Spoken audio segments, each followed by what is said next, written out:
Sabi ko sa'yo, sarado na eh. Dapat pala kumain na lang tayo sa labas. Nagugutom ka ba? Opo, ma.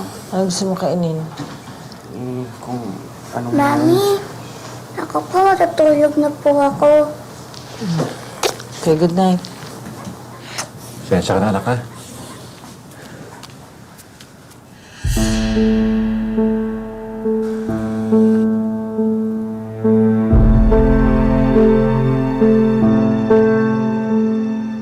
Halik? As in kiss? Mouth to mouth? Frenchy-frenchy, ganun? Oo, nag-kiss kami, pero hindi naman umabot dun sa laplapan levels. Hoy, Mars, dali-dalian mo, ha? Ako na nagbayad ng last na upa mo. Ngayon, hindi na pwede, bakala ka na.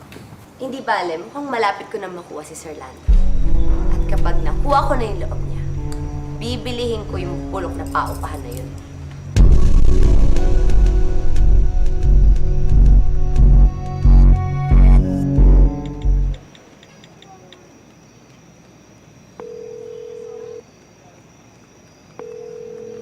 Hello, Yvette. Sir Lando mo ito. Sir, napatawag po kayo? Napatawa kasi... Alam mo naman, may asawa akong tao. Nangyari sana, kalimutan na natin. Huwag natin pag-usapan pa.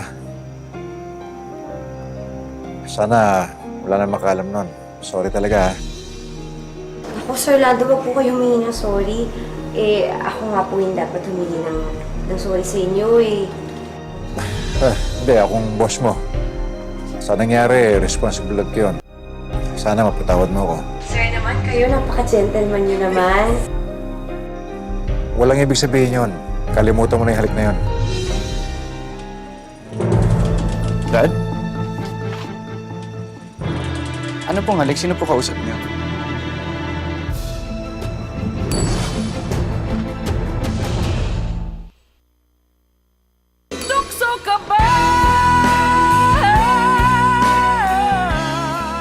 Ano pong halik? Sino po kausap niyo? Walang. Tito Eman mo lang. May problema naman sa opisina eh. Akala ko naman kung sino kahalikan niyo eh. Eh talaga si Tito Eman, hindi na wala yung pagkababaero niya. Huwag mong gagayahin yun, ha? Hindi po talaga, Dad. I swear. Hindi ako magiging babaero, stick to one lang po ako. Siyempre, natutunan ko sa inyo yun, di ba?